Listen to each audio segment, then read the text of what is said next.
Fala gurizada, tudo tranquilo? Sou eu, professor Magnus. Vem comigo para essa questão que mostra as diversas formas de resistência. Vem!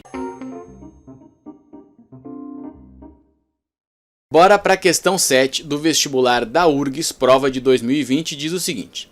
Leia o seguinte texto a respeito das disputas fronteiriças entre as coroas ibéricas, Portugal e Espanha, no sul do continente americano ao longo do século XVIII e o protagonismo indígena no contexto de tais disputas. Durante um período de conflito agudo nas reduções, em meados do século XVIII, e aqui já está a pista para o Tratado de Madrid, os Guarani escreveram intensamente. Os conteúdos produzidos por eles permitem repensar as relações estabelecidas com o território missioneiro e, especialmente, suas formas de ação política. Esse conjunto de documentos indica uma discussão pouco referida pela historiografia dedicada ao tema, ou seja, a existência da defesa por escrito de um direito a resistir a uma ordem real injusta dos Guarani em redução. A disputa pelas fronteiras da América do Sul, resultado da rivalidade entre as duas monarquias ibéricas, esteve caracterizada por uma ativa participação dos agentes locais. Diante das implicações dessa permuta, a elite indígena procurou estabelecer negociações que lhe garantissem o controle das terras orientais. Fragmento do artigo A Escrita Política e o Pensamento dos Guarani em Tempos de Autogoverno, 1753, né?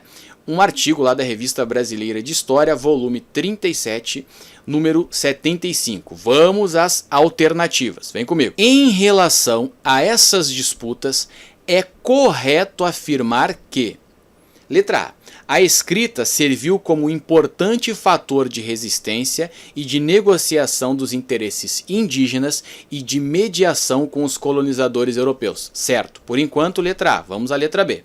As rivalidades entre Portugal e Espanha, pelo controle das terras na região das Missões, considerou a participação dos indígenas, está lá no artigo 16 do Tratado de Madrid. Falsão aqui na letra B. Vamos à letra C.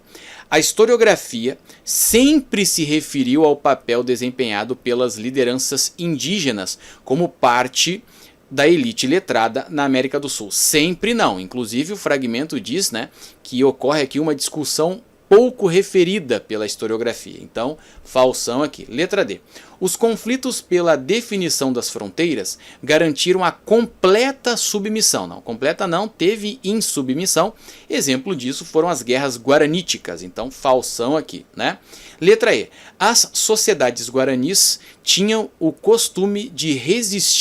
não tinham o costume de resistir às ordens reais emitidas por escrito pelas coroas. Como assim, Magnus? Vem comigo para a página 109 desse artigo. Na página 109 desse artigo, que foi utilizado como fonte para a elaboração do exercício, diz o seguinte, gurizada.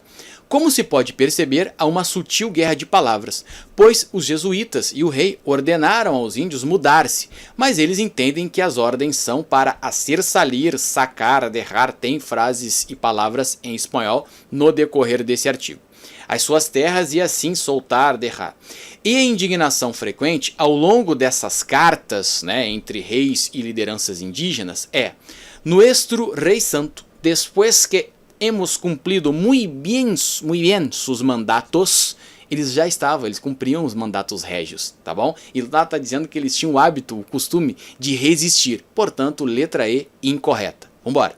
Depois que a gente eliminou letra E, vamos conferir o gabarito oficial da Universidade Federal do Rio Grande do Sul. Letra A é o gabarito da prova de 2020, exercício de número 7 da URGS. Valeu, gurizada, vou nessa, falou!